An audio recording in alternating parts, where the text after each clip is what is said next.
Muito bom dia para você. Hoje é quarta-feira, dia 22 de abril. A gente começa o nosso programa com imagens ao vivo da Avenida 85, no alto do setor marista. Tempo bastante claro nessa semana mais curta por conta do feriado.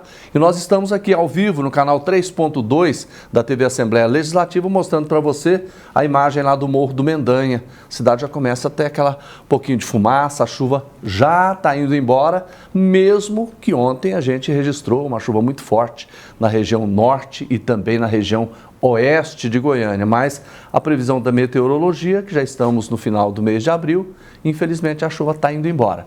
Sejam todos bem-vindos, porque o nosso programa já está no ar.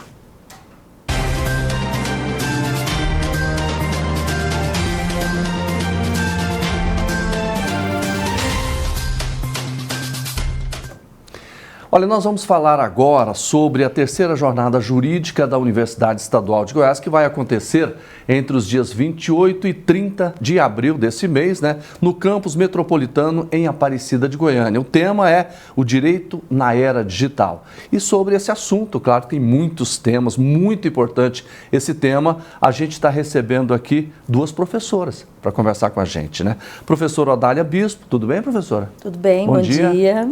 Obrigada. Obrigada pela oportunidade. E a professora Maíra Caiado Paranhos. Tudo bem, doutora? Tudo bem, bom dia a todos, bom dia, ouvintes. Sejam bem-vindas.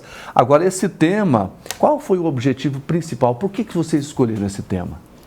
Então, a gente entende que a formação acadêmica, ela precisa alcançar os jovens da maneira mais ampla possível. Enquanto universidade pública, pública gratuita e de qualidade, que essa é uma característica muito marcante na UEG, a gente se preocupa com sustentar esse pilar do ensino, da pesquisa e da extensão.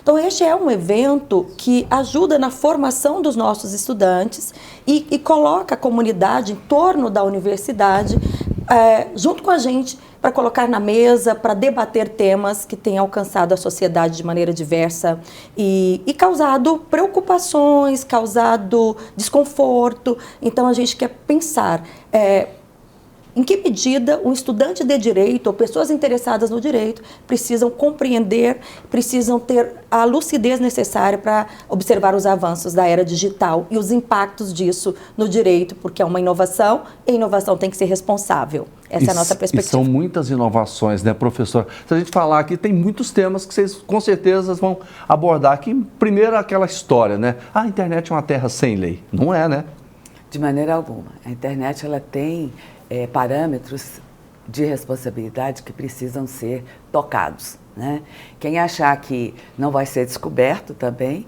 postando alguma coisa na internet, ou mesmo a fake news, ele ou ela estarão sujeitos às penalidades da lei. Professora, vocês vão debater, por exemplo, a liberdade de expressão? Porque tem muita gente que utiliza esse argumento para cometer crimes. Aí já não é a liberdade de expressão mais, E aí que está um grande elemento para a gente conversar, que há o direito, constitucionalmente ali garantido, me é garantido o direito de dizer o que eu quiser, Só que eu tenho que ter o cuidado de pensar que o que eu digo, se afeta a vida de uma outra pessoa, eu vou ser punido. Isso não importa se eu estou aqui com você presencialmente ou se eu crio ali um hater para dizer o que me der vontade sobre alguém só para ofendê-lo, só para macular a imagem do outro indivíduo. Então, eu não posso deturpar a informação. Inclusive, há uma previsão de agravamento da penalidade se você fere dignidade dos indivíduos, se eu estou magoada com você e resolvo que agora eu vou colocar no meu Instagram, vou criar e eu posso gerar problemas irreversíveis, porque a rapidez com que a informação circula é muito grande e isso pode ferir muito mais a dignidade dos indivíduos. Então, a minha liberdade de expressão não pode ir contra a dignidade de nenhum cidadão. E quando a lei estabelece esse limite? Quando é liberdade e quando não é? Ela estabelece que se há algo que ataca a dignidade do outro indivíduo, se o outro se sente ofendido, se o outro tem o seu direito lesado, seu direito de ir e vir, a gente tem acompanhado exposição do corpo de pessoas, assim, eu terminei um relacionamento, não estou mais satisfeita, acho que fui traída. Eu vou expor o indivíduo de uma dada maneira que fere também a liberdade desse outro indivíduo, né? Então, a gente pode entrar na esfera do direito criminal, do direito civil, aí vai depender de como é que cada sujeito se sente lesado no seu direito também. Professor, esse ano tem eleição, né? E o grande receio de período eleitoral exatamente são as notícias falsas, né? Como é que o direito entende e pode proteger os direitos das pessoas contra essas notícias falsas? Como a professora Odália mesmo disse, a liberdade de expressão, ela é relativa. Então, primeira coisa, então você esbarra aí num preceito constitucional. Todos nós temos direito à liberdade de expressão, portanto, relativizada. Não é um direito absoluto do cidadão. Segundo ponto, as fake news, elas são consideradas crimes. Não há como, a não ser por uma perícia técnica, você identificar, ainda mais com as inteligências artificiais do momento. Elas são praticamente perfeitas. Mas existem meios técnicos, peritos, que você consegue identificar o que é uma fake news e o que não é. O que nós precisamos ter cuidado enquanto cidadãos é justamente na divulgação. Na certeza que aquela informação que chega até o cidadão, ela seja protegida e seja verdadeira, e existem mecanismos para isso também. Nessa jornada, professora, quem pode participar? Qualquer pessoa interessada na temática. Até colocamos no projeto, por exemplo, tem o profissional da área da informação, né? A gente acompanha hoje os influencers digitais, né? Que deliberadamente aproveitam desse espaço, da representatividade que tem, para colocar na mídia o que é, né? O que acha que é bacana, o que acha que dá engajamento. Então, se você é da área do direito, se você é da área das mídias digitais, se você é da área da contabilidade, nós vamos ter, tem 2 ou 3 palestras voltadas para a tributação nessa época das criptomoedas, né? Então, a gente ainda não...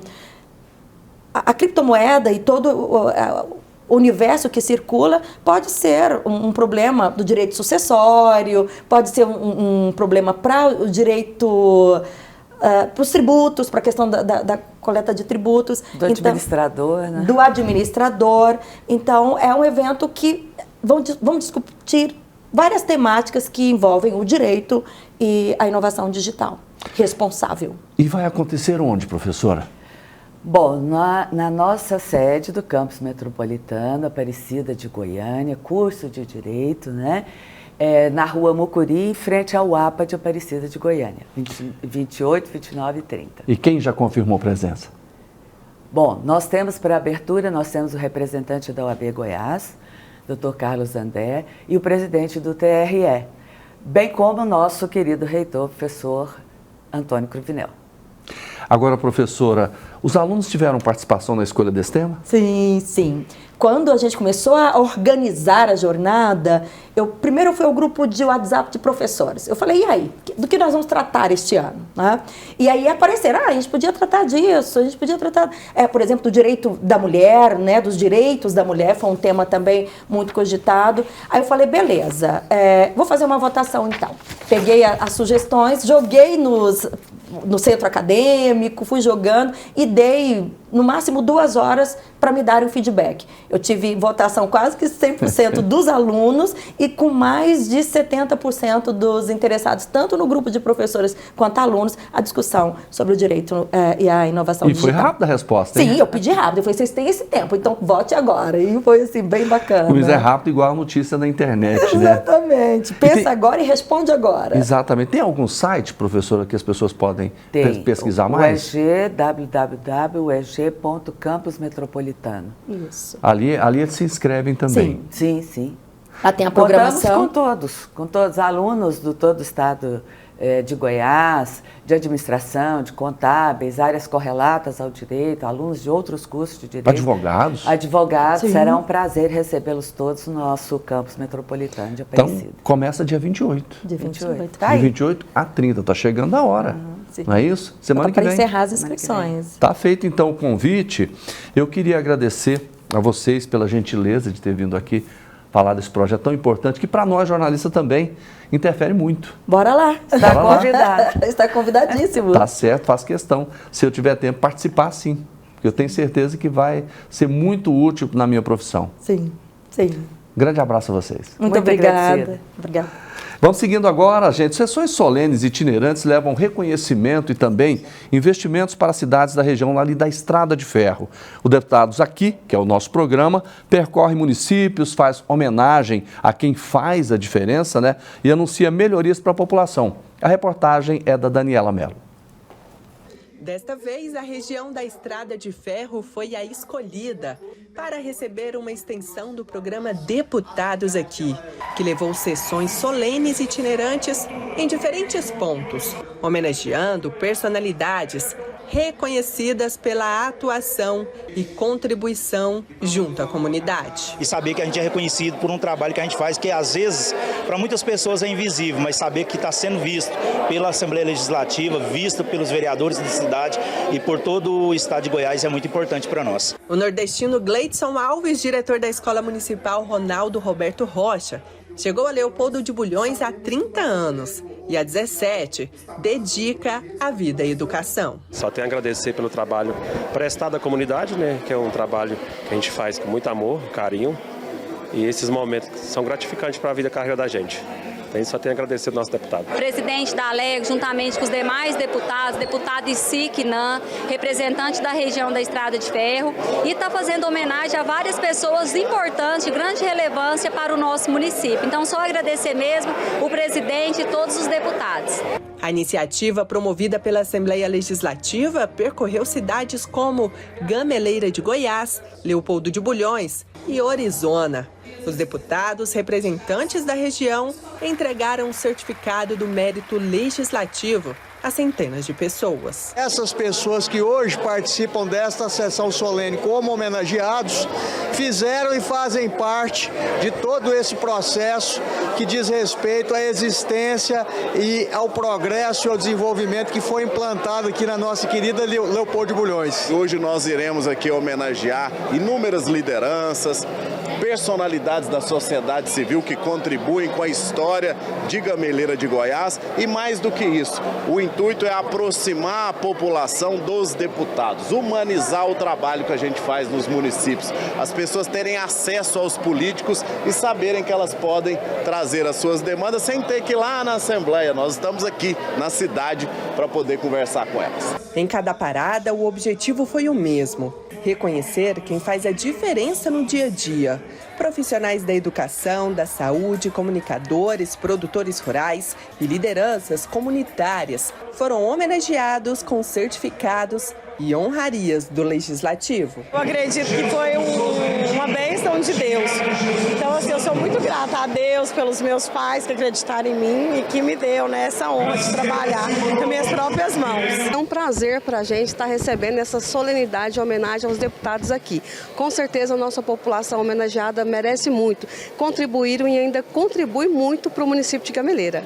A iniciativa aproxima o Poder Legislativo da população e reforça a importância de um trabalho que às vezes é feito de forma silenciosa, mas com grande relevância dentro do município.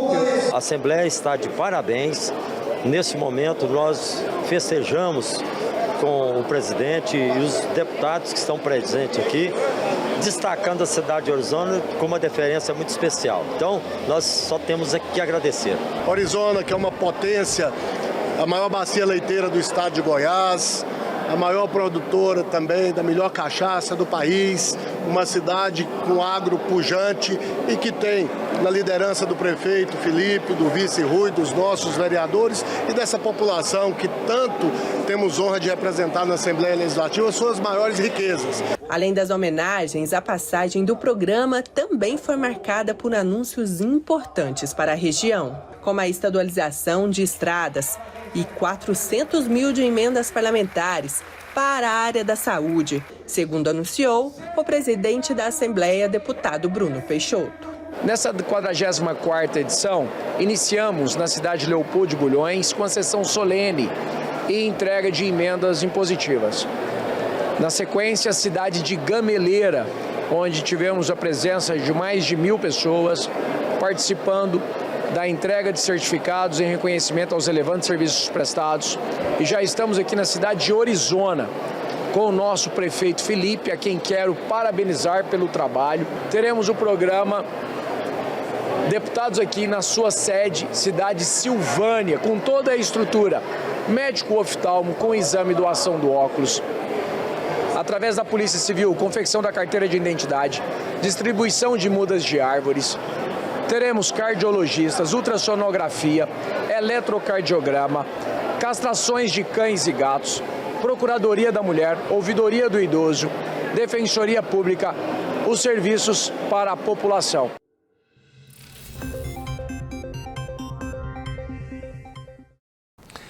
Gente, nós vamos falar agora com uma pessoa que ajuda a salvar vidas, não é isso? Quando a gente fala de crianças perto de piscinas, crianças perto de rios, a gente tem um frio na espinha porque a gente sabe que é um risco. E sempre que não tem feriados, né, os bombeiros sempre trazem informação de pessoas que infelizmente morreram afogadas. Mas eu quero conversar com o professor Índio, que há 20 anos faz um trabalho muito especial na questão de natação e de salvar vidas. Professor, está tudo bem? Opa, tudo bem, graças a Deus. Está bem-vindo. Obrigado.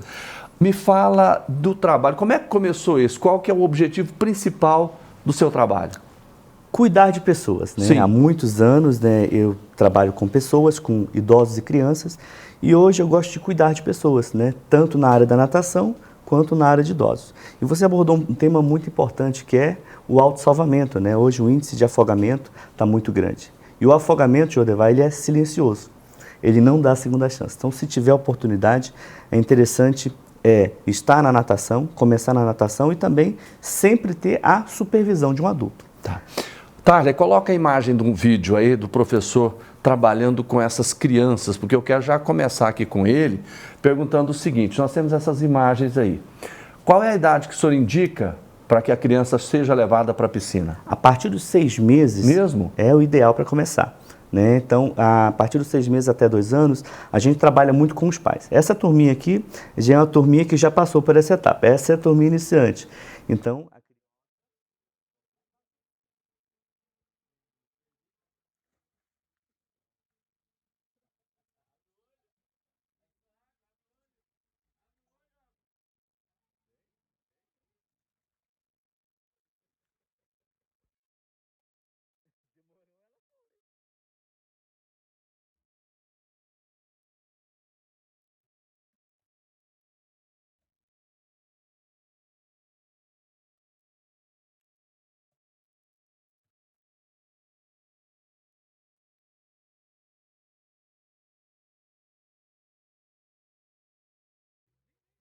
ensinamento, o autossalvamento. Né? Então, a criança até os 4 anos, ela aprende isso.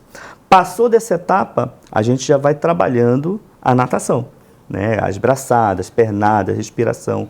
Então, o nosso objetivo lá é o autossalvamento das crianças. Então, esse é o primeiro. Passou disso, e a gente vai ensinando a cada fase, né, o trabalho de natação. Até os 12 anos, a criança já nada completamente e já começa o rendimento. Aí a gente já encaminha para quem trabalha com alto rendimento.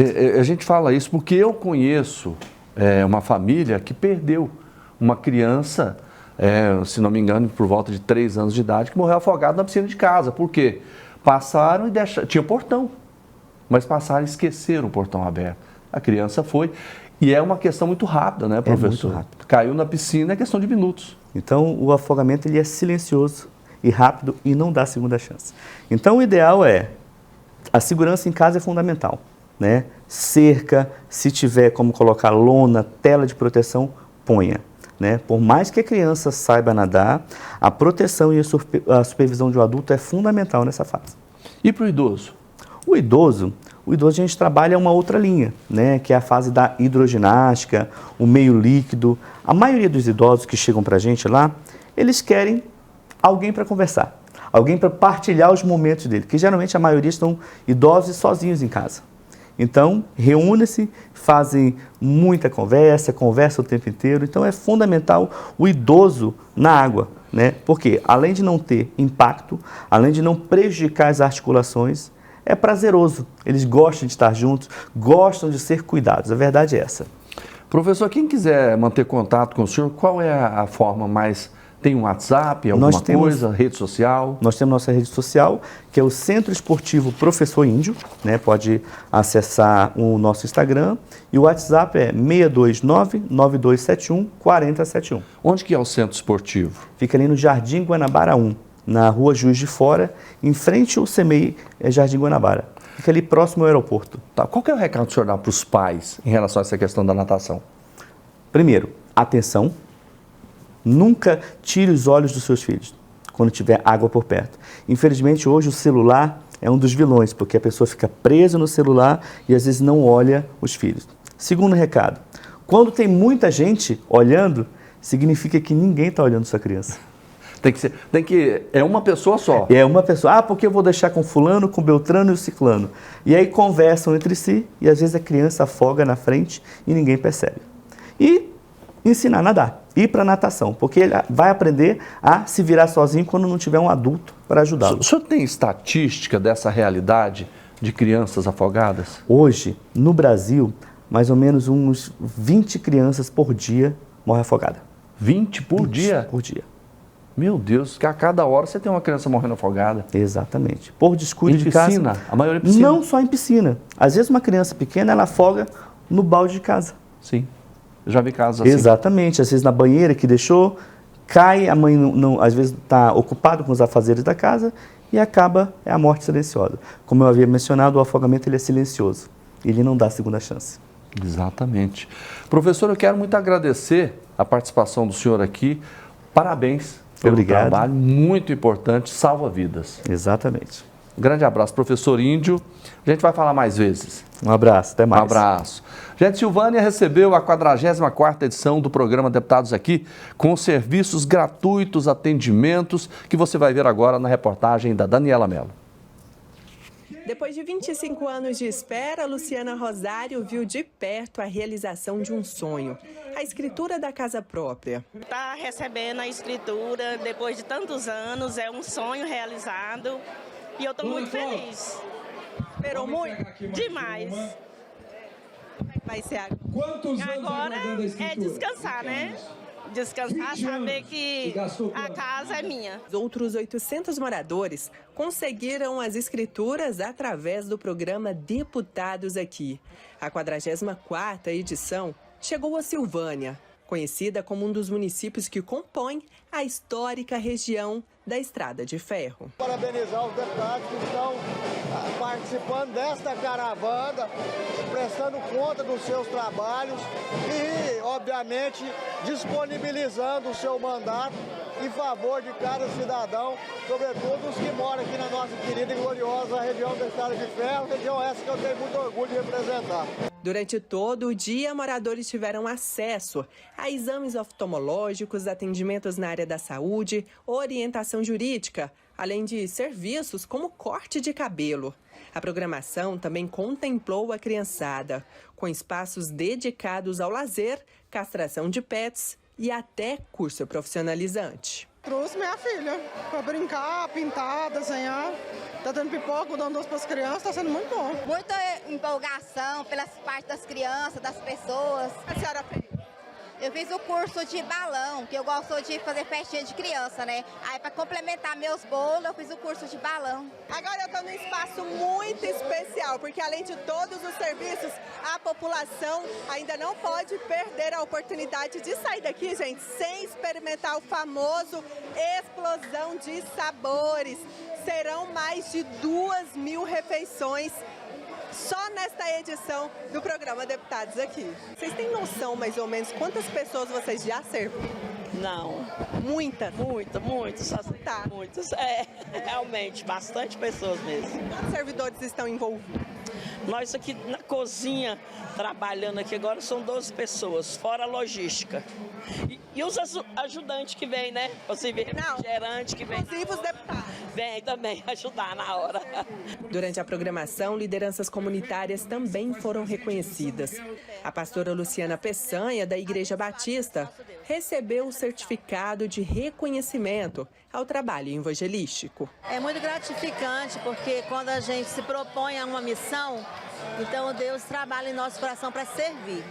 Então nós somos do Rio de Janeiro, estou há 33 anos em Goiás e estou há 8 anos em Silvânia trabalhando com pastora da Igreja Batista. Os deputados também fizeram questão de estar perto da população, ouvindo as necessidades de cada morador. A gente poder ter esse contato mais de perto com a população, ouvir as principais demandas da população de Silvânia, sentir esse calor humano do povo goiano e, claro, sair daqui renovado, com as energias renovadas para trabalhar ainda mais para a nossa cidade de Silvânia e para todo o estado de Goiás. Tivemos em Bulhões, em Gamineira, na querida Arizona e agora na cidade de Silvânia, uma cidade histórica, uma cidade muito bem administrada por essa dupla, Carlão, Fábio André.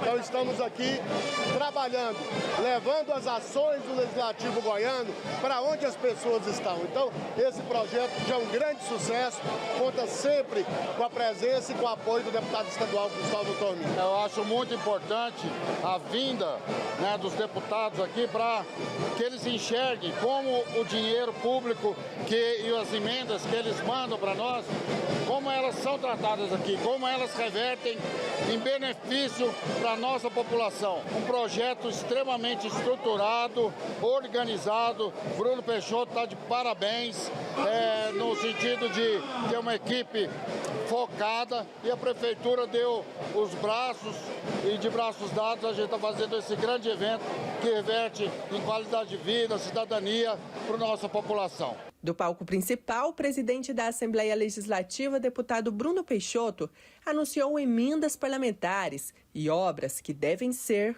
concluídas em breve.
Bom dia, mais uma edição do nosso programa sobre vivências, sobre vivência.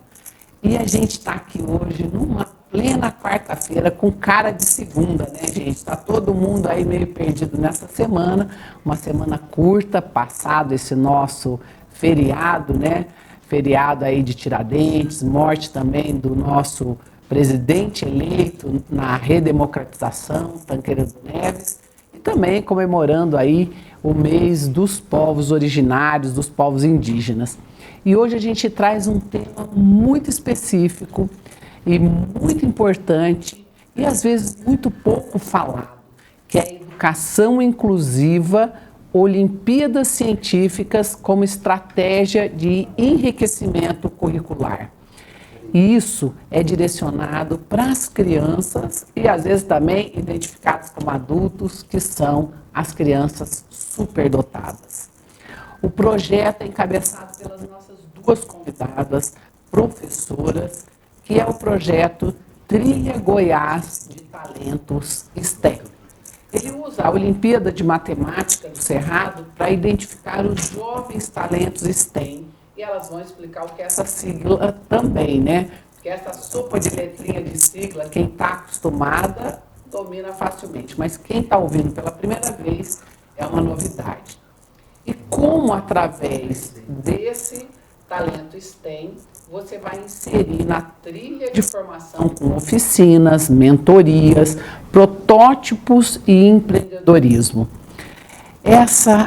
Esse projeto ele busca gerar cientistas mirins, startups de impacto socioambiental e fortalecer a inovação sustentável em Goiás, com um investimento que parece alto, mas diante da realidade de pessoas, ele é baixo, mas ao menos temos que comemorar porque ele existe.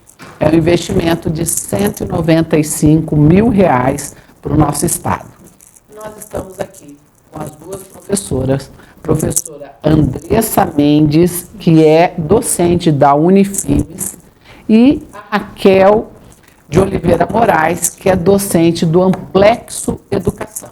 E nós vamos começar com a professora Raquel nos explicando, né, o que é superdotado, como a gente identifica essa criança e o que é esse talento STEM, né? Como explicar isso para quem nos assiste hoje aqui pela TV Alegre e também pelas nossas redes sociais. Bom dia, em primeiro lugar, obrigada pelo espaço. Quando a gente fala de superdotação e altas habilidades, a gente está falando de um tema que não tem um consenso ainda científico em relação ao conceito. Mas mesmo assim, a gente consegue identificar essas crianças, né? Mas falando do conceito, como foi perguntado, a gente tem várias correntes. Aqui no Brasil, a gente tem como as mais fortes, a primeira delas, a corrente psicométrica, que é uma corrente que mede, né, faz a avaliação neuropsicológica, faz o teste de QI, identifica ali, e o QI geralmente acima de 120 é um QI que já se encaixa em altas habilidades de superdotação.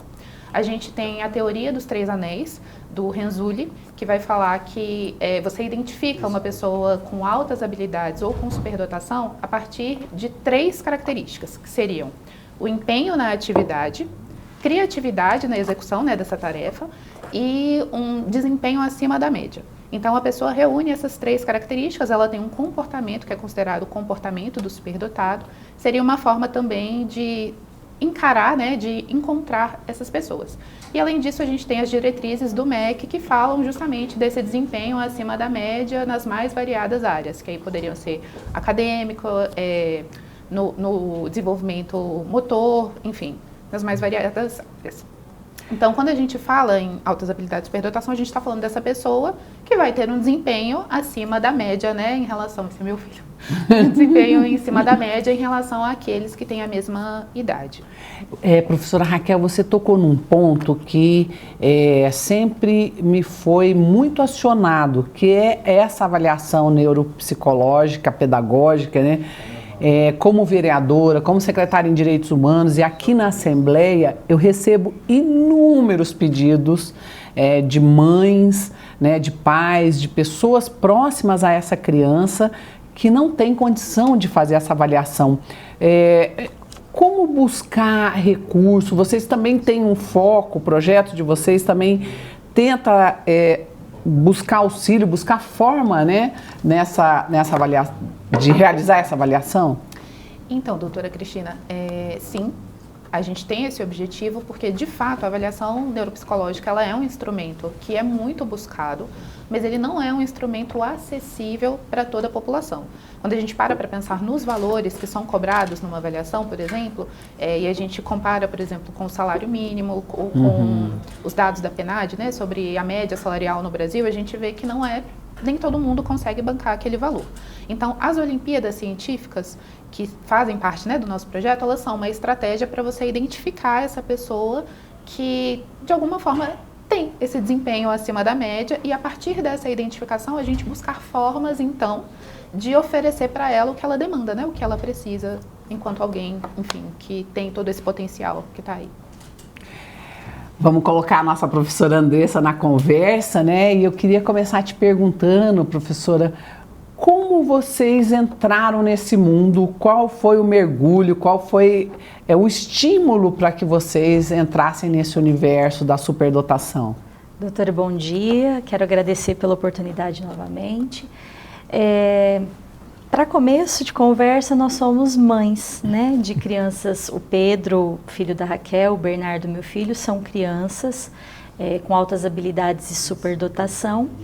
E a necessidade, a visibilidade que nós tivemos em relação à criação desse projeto veio da necessidade que a gente tem no âmbito domiciliar mesmo, pessoal, né? a necessidade que os nossos filhos têm, o atendimento que a gente precisa fornecer para as demandas que eles têm, nos motivaram a pensar que outras tantas crianças, né, têm essa necessidade e às vezes não são identificadas. Nós, como docentes, já temos... cria-se a confusão de que a criança ela tem um bom resultado porque é filho de professores que cobram muito, né? O meu filho vive falando das vantagens e desvantagens de ser filho de professor.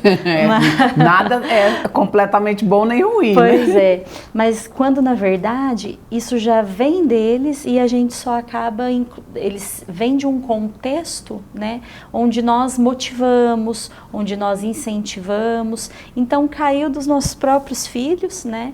E aí nos fez enxergar um pouco além, né? Daqueles que não têm essa oportunidade ou que não são identificados. E qual foi a pergunta para as duas, né?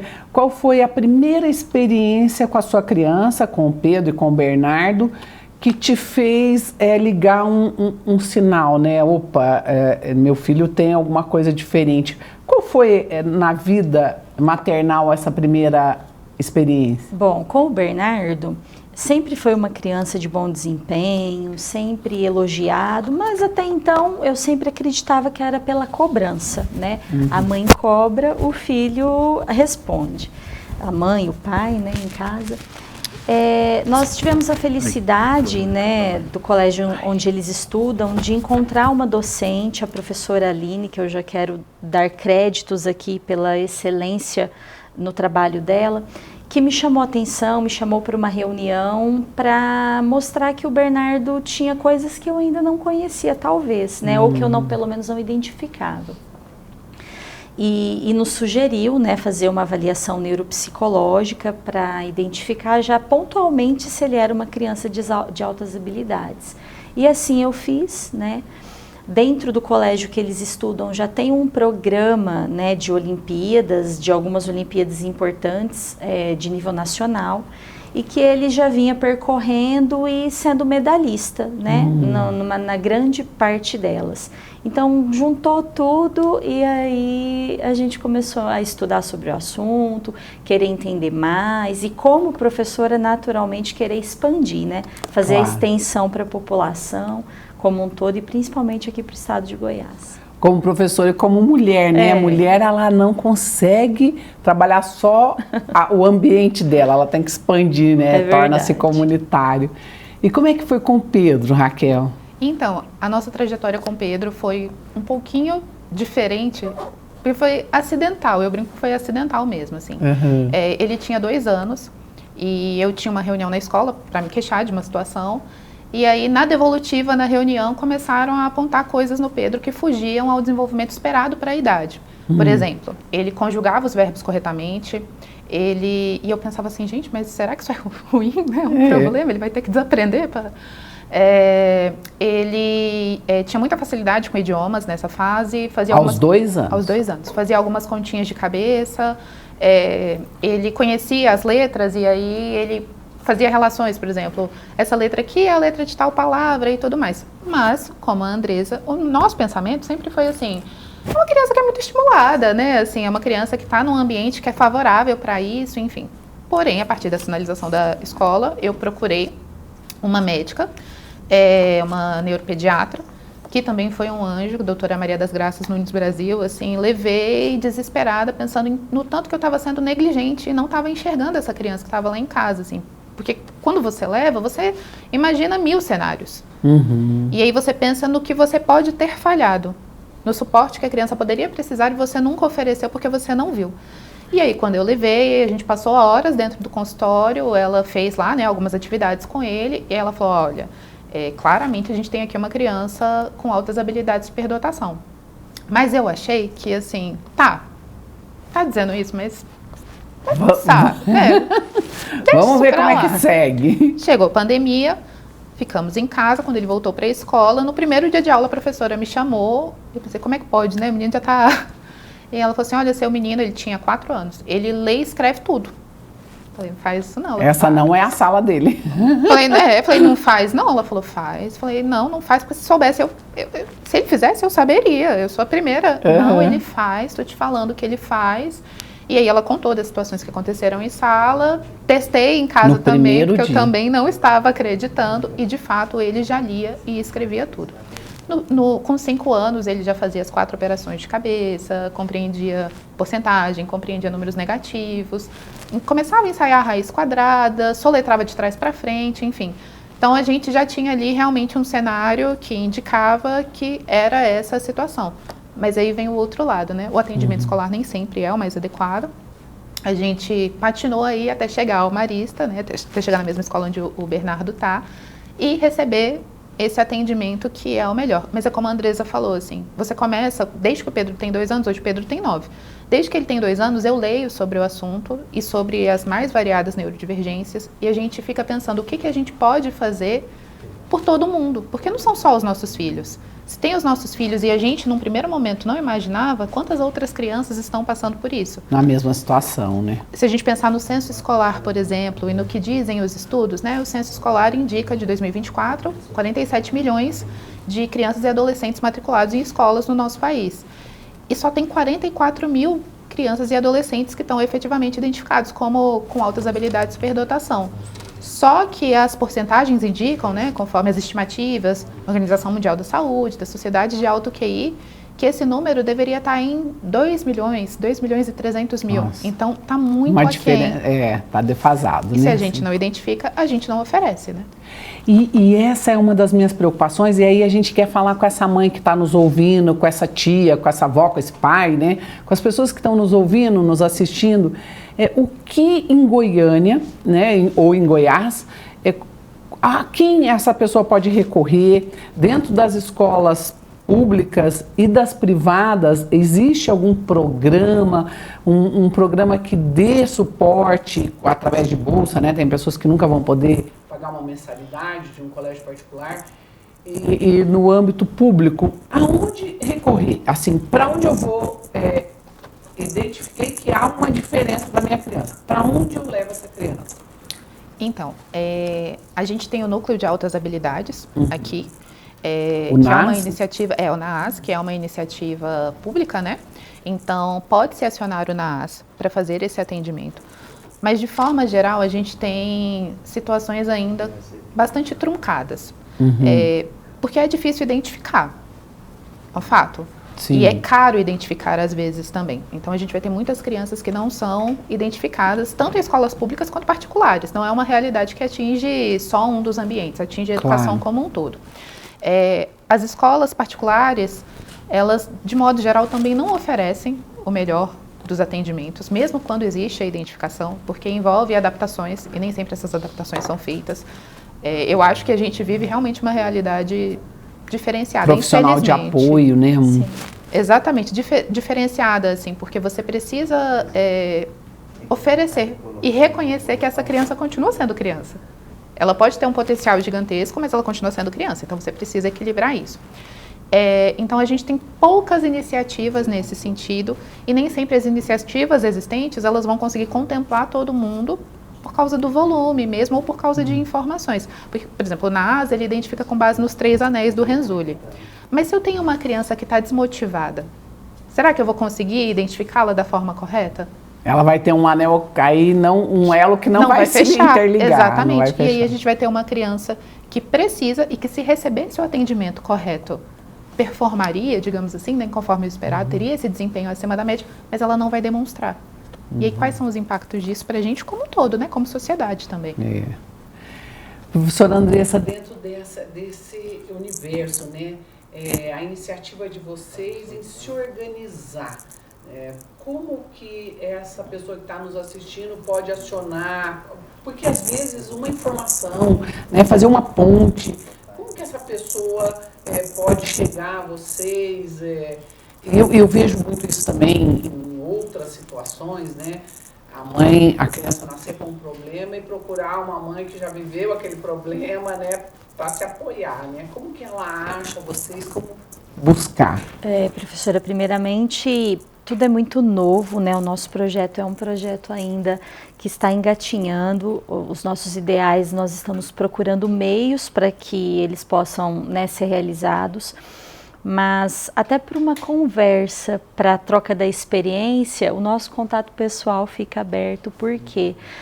Porque para nós, eu acredito que foi um pouco mais fácil pelo âmbito profissional, né, da onde a gente já trabalha, já tem o conhecimento de como incluir um aluno, que é típico ou não, enfim. Mas nós queremos ganhar parcerias para esse projeto, porque nós não queremos só para o nosso filho, para a sala do nosso filho, para a nossa escola em especial, nós queremos para o estado de Goiás, né?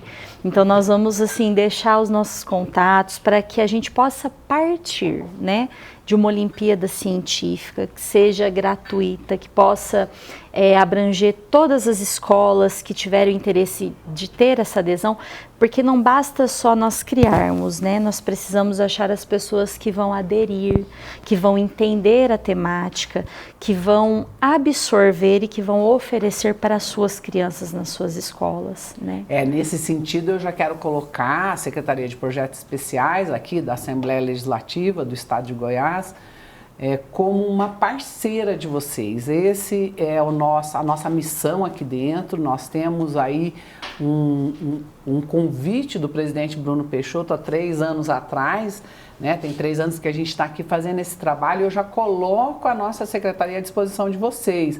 Nós temos advogado, assistente social, psicóloga, para organizar juridicamente. Nós inclusive temos aqui 41 cadeiras, né, ocupadas por mulheres e homens que foram eleitos pela população e que têm emendas parlamentares. Então, o projeto de vocês estando juridicamente organizado, né, a gente pode buscar esse recurso real, né, para favorecer a participação dessas crianças nas Olimpíadas nacionais e nas internacionais.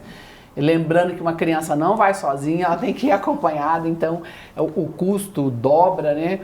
Mas a gente já coloca essa parceria como uma realidade para vocês. Eu vivi um sofrimento emocional pessoalmente, né? Porque aos 5 anos também eu lia e escrevia. Meu teste foi com Bíblia, né? A professora pôs uma Bíblia na minha mão, que é uma letrícula e um vocabulário dificílimo, e eu li naturalmente como se aquilo fosse normal para mim, né? Porque era a minha realidade. Mas emocionalmente eu sei que meu processo foi acelerado, foi sofrido. Então eu espero que essas crianças encontrem uma outra realidade. Então a gente coloca aqui à disposição de vocês. E gostaria que vocês deixassem esse contato, a rede social do Bernardo e do Pedro, né, que eu passei por elas esse final de semana. Gente, é incrível, né? A gente vibra por aquela criança. Eu gostaria que vocês deixassem esse espaço aberto e a nossa parceria já está, né, à disposição de vocês. Eu fico muito feliz, doutora. E eu, trocando em miúdos, falando bem grosseiramente, eu falo que eu só preciso de um galpão. O professor, ele só precisa de um telhado para poder expandir as ideias, porque a nossa arte é ensinar, né? Então, seja na área da ciência, da tecnologia, da matemática, e lembrando para as pessoas que estão assistindo que a criança com altas habilidades e superdotação, ela não tem só poder cognitivo, né? Ou algumas terão só o cognitivo, ela tem o poder artístico, da motricidade. Então, uma criança que pinta muito bem, mas às vezes não gosta de fazer uma leitura mais apurada ou que não consegue, ela também pode ser habilidosa. Né? Então, assim, são muitos os caminhos e muitas crianças, né, no seu pessoal, ali no seu íntimo, que pode desenvolver algo bom, algo que no futuro vai fazer diferença, vai fazer coletivamente. Exatamente. Né? Vamos deixar as nossas redes sociais? Vamos. Andresa Martini, né, no Instagram. E você quer deixar a sua aqui? A minha é Moraes, com I, R-O. Moraes, com I, R-O. Andressa Martini, com I. Isso. Gente, eu quero agradecer muito a audiência e a participação de vocês no nosso programa, pelas redes sociais, pela TV Alego. Fica aqui o contato da professora Raquel, da professora Andressa, à sua disposição. Também os nossos contatos aqui, nos procurem. Nós estamos aqui para servir você. E até a próxima semana no Agora Goiás com a Sobrevivência.